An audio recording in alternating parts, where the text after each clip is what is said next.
Siyempre may tatanong din ako sa'yo, ang lagay ikaw lang. So, tatanong din kita.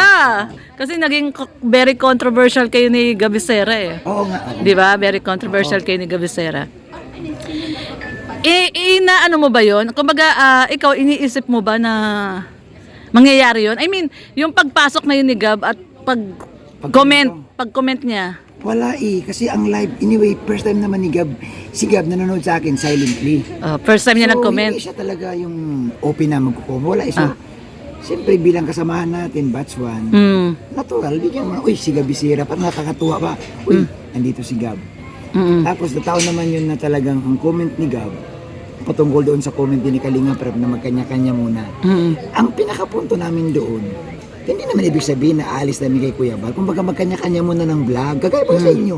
Kanya-kanya. Na wala, hindi mo na kayo nakikipagsiksikan sa mga... Yun ang punto ni Gab na, bro, matagal na ako nagkanya-kanya eh. Matagal na ako nagsusolo, sabi niya. Pero connected pa rin ako sa Kalinga. Yun yung pinakapunto. Ang problema, mukhang hindi ata... Siyempre, nagkaroon ng miscommunication. Nagkaroon ng hindi magandang pagtingin, nang bigyan agad ng kulay. Pero sabi ko, normal kasi karapatan din naman nila yun. Bilang tayo, bilang ikaw, may sarili-sarili tayong opinion. Yes, So hindi natin pwedeng pigilan, hindi natin pwedeng kontrolin sila. Ang mahalaga siguro na ilabas nila at naidipinsahan din naman natin. Tama. Pero ako naman, ang opinion ko naman dyan, dahil ngayon ang nangyari is miscommunication. Like kami, nabanggit kami ni Kuya Nabanggit kami. Pangalan namin. Nabanggit. Na yung parang kasama kami sa community ni Gab. Yan. Nabanggit yung pangalan namin. Ako, si Jay, si Red. Nabanggit yung pangalan namin kasi nandun nga kami sa isang community. Kumbaga isang neighborhood. Sabihin na lang nating neighborhood, wag ng community. Kasi iba yung Hindi community. Neighborhood. Isang neighborhood kami, isang village. So ngayon, ang nagiging problema daw kasi nung iba, although may nagme-message sa akin na kami kasi nag-reach out kami kaagad kay Kuya. Nag-reach out kami. Kasi yun nga yung pumunta kami nung birthday ni Dara, nakipag-usap kami kay Kuya Bal. So, yung iba kasi daw, parang bakit daw si Gab hindi kausapin si Kuya Bal? Anong take mo doon? Alam nyo, nag-usap kami ni Gab. Ang sabi nga niya na, bro, parang bro, nahiya ako kay Kuya Bal, bro, kasi parang pinagbibintangan na ako, bro, na nagtatayo yung sariling community. Sabi niya, bro, hindi talaga. Sabi ko, bro, hindi ko man inisip na sa kaalaman ko, bro, bilang ikaw, hindi mo, bro, kaya magsarili na magtayo ka ng sarili mong community. Sabi niya, kasi bro, kilala ko ang pinanggalingan natin, paano ito nag-umpisa. Sabi niya, yun na nga. Ang sagot ko dun sa tanong mo na parang hindi nag-reach out kay Kuya Bal, siguro yung nahiya siya. Kasi, di ba, hindi naman tayo lahat. Ganon tayo ka-open na kay Kuya Bal. May mga tao talaga na nahiya, lumapit kay Kuya Bal. Speaking of Gabisera, tahimik talaga si Gabisera na, di ba, nature ni Gabisera na tao, hindi siya masyadong tahimik lang siya. So, siguro, hindi ibig sabihin na pag hindi nag-reach out kay Kuya Bal kagad-agad, siguro naman, unawain din natin na, so, nahihiya siya, hindi siya galit, nahihiya. Hindi galit. Nag-usap kami, sabi niya, nahiya kasi ako kay Kuya Bal, baka sabihin ni Kuya Bal, nagtubuon ako dito ng sarili. Ang kanyang hindi daw pagsama kay Kuya Bal kasi nga inesikaso niya yung kanyang pabahay. Yan ang sabi niya sa akin.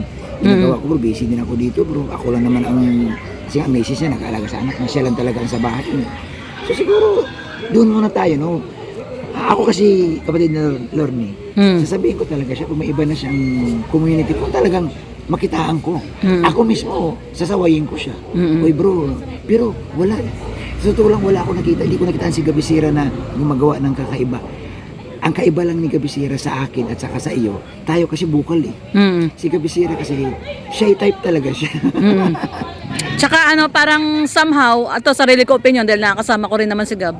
Somehow, opinion ko dito, hindi sanay si Gab doon sa nararanasan natin na exposed na tayo sa mga bashing, mga banat ng reactor. Tayo kasi sanay na tayo. Sanay na tayong binabanatan tayo. Si Gab kasi, yun nga ang kaiba. Parang first time yata niya na experience na. Yung, hindi kasi, di ba ikaw, ako, ilang beses na tayo, parang baliwala na lang sa atin. dito, labas na lang sa kabila. Tama.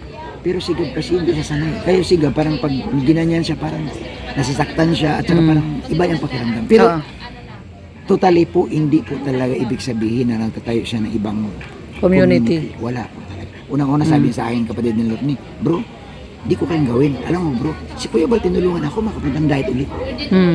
Alam mo ang plano niya pala, mag-aabot na sana siya pag hindi siya dito pinabalik ni Kuya Bal. Noon. Oo, pero sabi niya, tinulungan ako ni Kuya Bal. Si Kuya Bal pa nagbayad ng monthly ko na Sa apartment. gagawin ko ba kay Kuya Bal yun? Naiiwanan ko si Kuya Bal. Hindi lang ako makasama-sama kay Kuya Bal pansamantala, bro, kasi yung bahay ko ginagawa.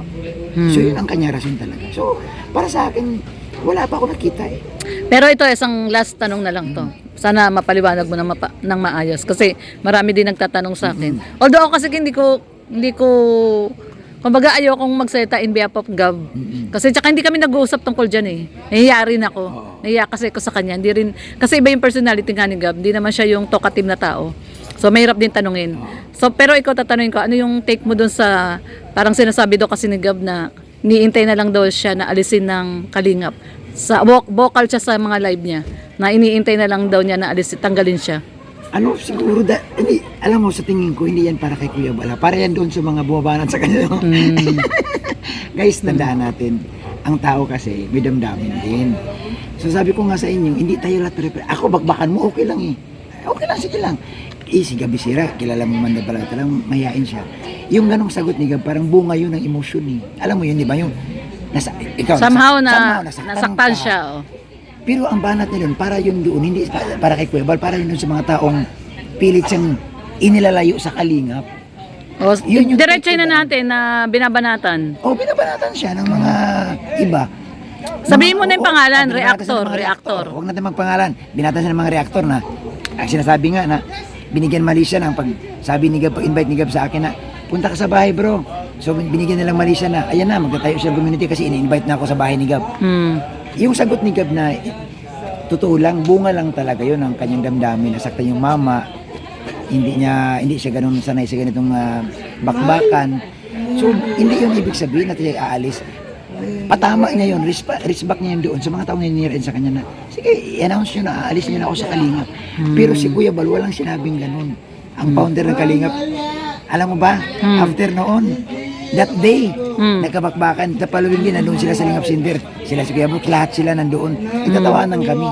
Sabi ko, Kuya Bal, panawain din natin si Gab kasi hindi man siya talaga tipong, kami ni Lord, sanay kami, mga reactor kami, sanay kami sa, ano talaga, bardagulan. So ganun po, hindi ako Gab Bisera talaga. Wala sa loob ni Gab na magtayo ng sa ibang komunidad. Wala, isang Kalingap. At saka ako naman, no, just to make things clear lang, kasi kami ni rin nasa sitwasyon na yun.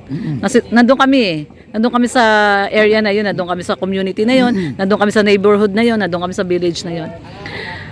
Common sense lang, no? Kasi kung gusto talaga magtayo ni Gab ng community, sariling community niya, di sana nung inalok sa kanya ni Kuya Bal yung Team Kasikap, yung una pa. yung unang alok pa lang, di sana tinanggap na niya, di ba?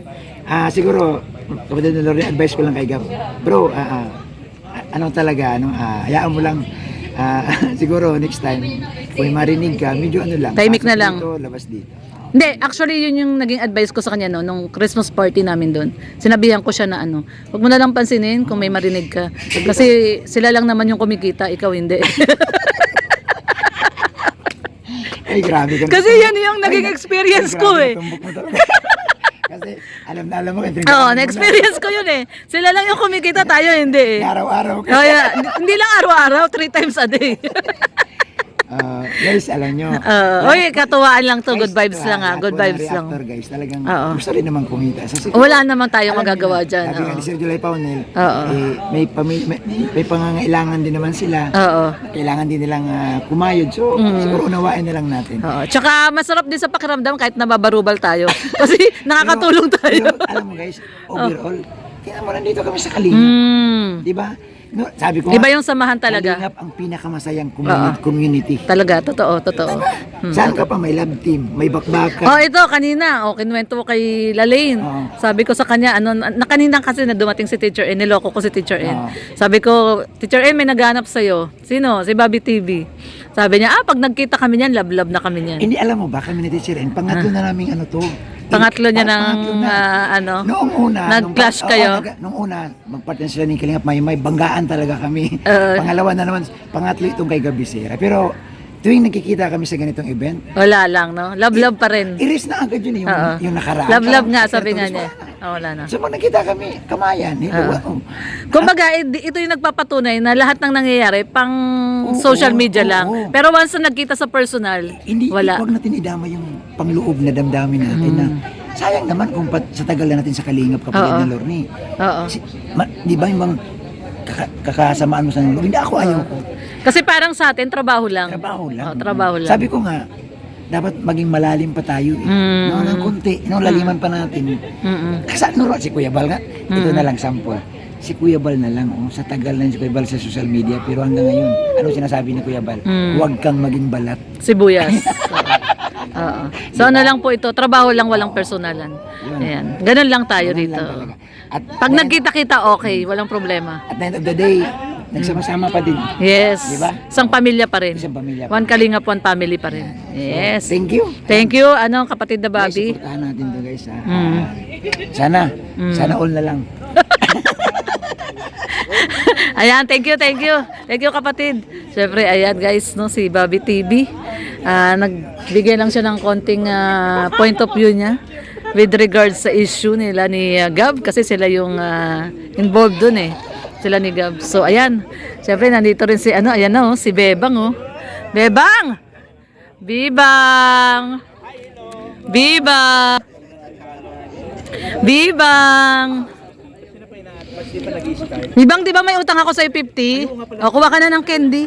Buisit mo yung kung ginawang bata. Sige na, ang arte-arte mo. Pwede na yan. O, sige na, kuha kang candy. Candy man yan. Sige na, kuha ka na. Bayad ko sa 50 pesos. 50 pesos, bayad ko, hindi ginawa kong bata. Dalawahin ko na. O, sige. Ayan. O, di ba? O, so, ayan guys. Uy, mag-register ka na dun. Ba, manalo kang iPhone. So yan guys ang ating interview kay Bobby TV. So love lang po tayo guys, love lang po. At ito naman po ay opinion lang naman namin at pampang good vibes lang po. So kung ano po yung napag-usapan namin, yan po ay sarili lang naming opinion. Maraming pong salamat. God bless everyone. Enjoy na lang natin ang ating Thanksgiving party. God bless everyone.